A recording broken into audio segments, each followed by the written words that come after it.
નમસ્કાર મિત્રો, તો ફરી એકવાર તમારું સ્વાગત છે આજના મિત્રો આપણા નવા વિડીયોમાં। તો હાલ મિત્રો છે થોડા સમયથી અત્યારે વરસાદી માહોલ છે તેમાં મિત્રો પહેલાં એટલે કે 2-3 દિવસ પહેલાં ભયંકર વરસાદ જોવા મળ્યો હતો, જેના કારણે ઘણી જગ્યાએ નદી નાળાઓમાં પૂર પણ મિત્રો આવ્યા હતા।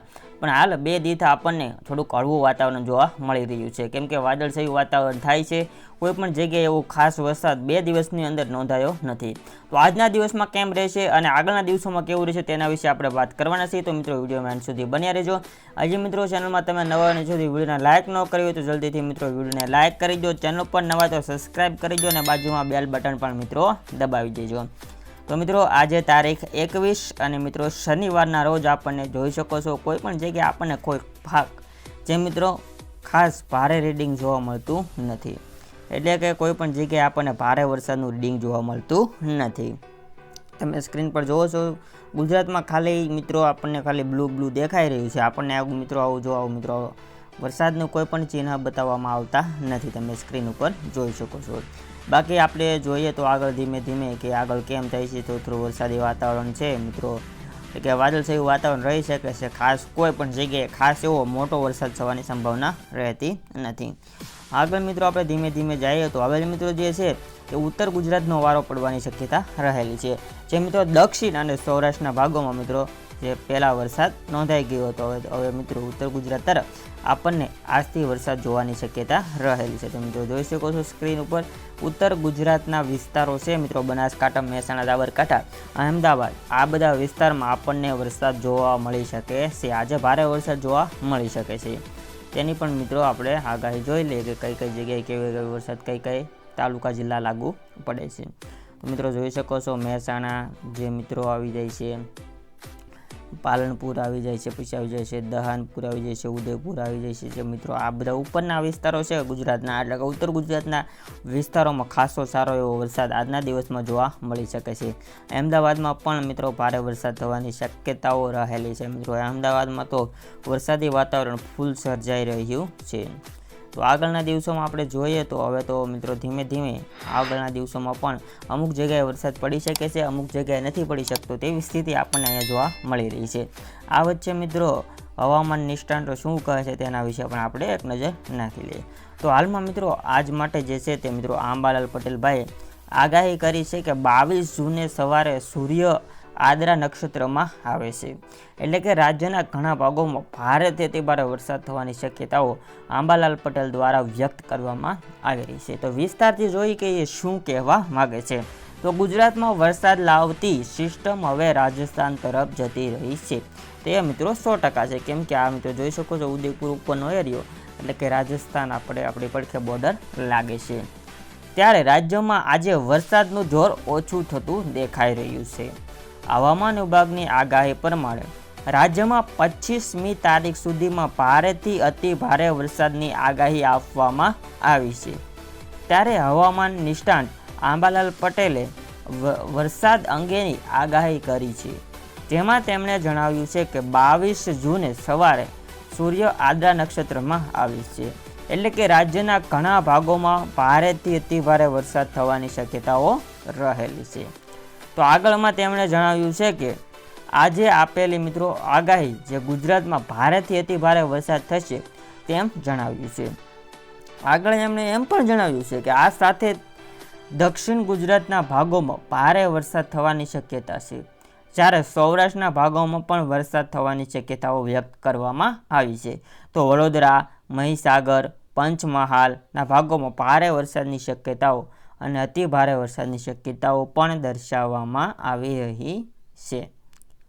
આગળ જો મિત્રો આંબાલાલ પટેલની આપણે વાત કરીએ તો આંબાલાલ પટેલે મિત્રો જે નક્ષત્ર હોય છે તે ઉપરથી તે આગાહી જોતા હોય છે, એટલે કે કાલ 22 તારીખથી સવારથી જે મિત્રો સૂર્ય આદ્રા નક્ષત્રમાં પ્રવેશ કરે છે તો તેના વિશે તેમને માહિતી આપી છે કે સૂર્ય જ્યારે આદ્રા નક્ષત્રમાં પ્રવેશ કરશે ત્યારે એની સિસ્ટમ સ્ટ્રોંગ બનશે અને વરસાદી વાતાવરણ સર્જાતા ભારે વરસાદ પણ થઈ શકે છે, એવી તેમની આગાહી અત્યાર સુધીમાં આપણને જણાવવામાં આવી છે।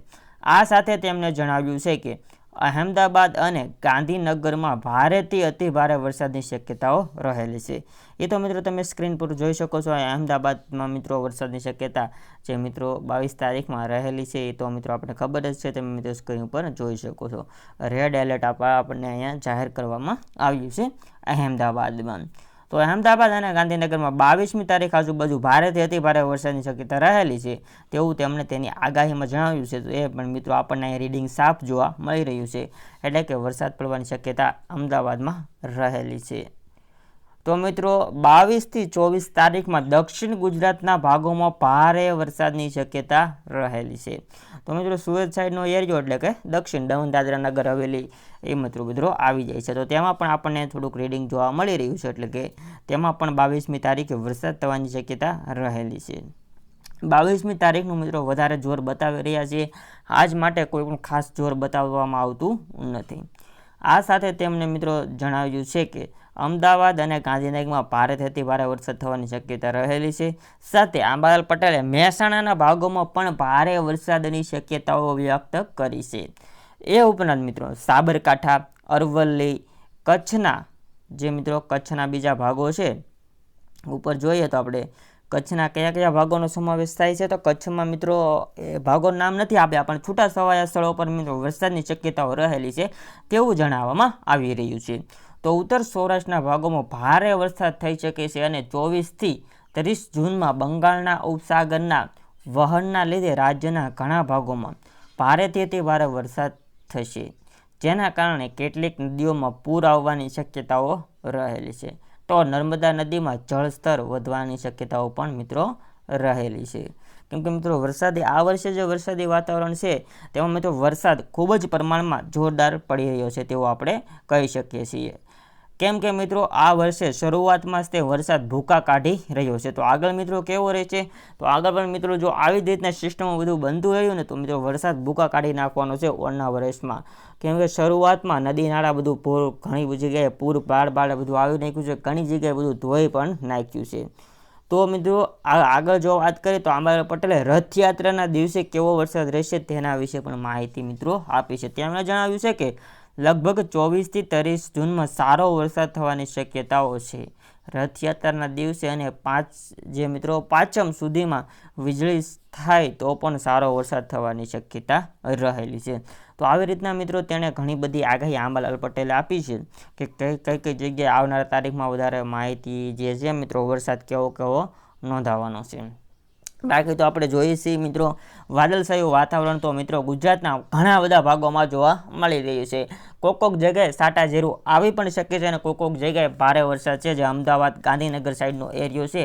એટલે કે મોસ્ટ ઓફ જે હવે ચોમાસું છે તે ઉત્તર ગુજરાત તરફ આગળ વધે છે એટલે રાજસ્થાન બાજુ જવાનું છે એટલે સિસ્ટમ ના વહી ગઈ છે એટલે ઉત્તર ગુજરાતના ભાગોમાં વરસાદ થવાના વધારે મિત્રો શક્યતાઓ રહેલી છે.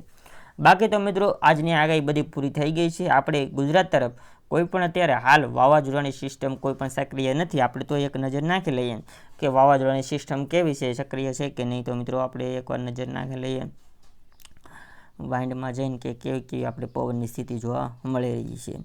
તો અત્યારે તો આપણને મિત્રો જોઈ શકો છો તમને ગુજરાત ભારતમાં પણ એક જગ્યાએ આપણને વરસાદી સિસ્ટમ જોવા મળતી એટલે કે મિત્રો વાવાઝોડાની સિસ્ટમ જોવા મળતી નથી. નગર તો મિત્રો સાયક્લોનિક સર્ક્યુલેશન હોય છે એટલા માટે પણ મિત્રો સારું છે વાવાઝોડું એ ક્યાં આવતું નથી નકર તો ભારે નુકસાનનો સામનો કરવો પડે છે આપણે. બાકી કોઈ પણ જગ્યાએ એકેય બાજુથી નથી કેમ કે આ બાજુથી કે આ બાજુથી કોઈ પ્રવેશ કરી શકે તેવું આપણને કોઈ પણ જગ્યાએ જણાતું નથી. એટલે કે વાવાઝોડાનો ખતરો તો આપણે ઉપર નથી. તો મિત્રો હવે જે મિત્રો આપણે બધી આગાહી કમ્પ્લીટ અહીંયા પૂરી કરી દીધી છે. તો હવે મિત્રો તમારે જો કાંઈ પણ પૂછવું હોય તો મને કોમેન્ટ બોક્સમાં તમે અવશ્ય પૂછી શકો છો. સાથે જો આપણો વિડીયો ગમ્યો હોય તો મિત્રો વિડીયોને તમે લાઇક પણ કરી શકો છો. ચેનલ પર નવા હોય તો સબસ્ક્રાઈબ કરી દેજો અને બાજુમાં બેલ બટન પણ મિત્રો દબાવી દેજો. ચાલો મિત્રો હવે વિડીયોનો એન્ડ કરીએ. જય હિન્દ, વંદે માતરમ.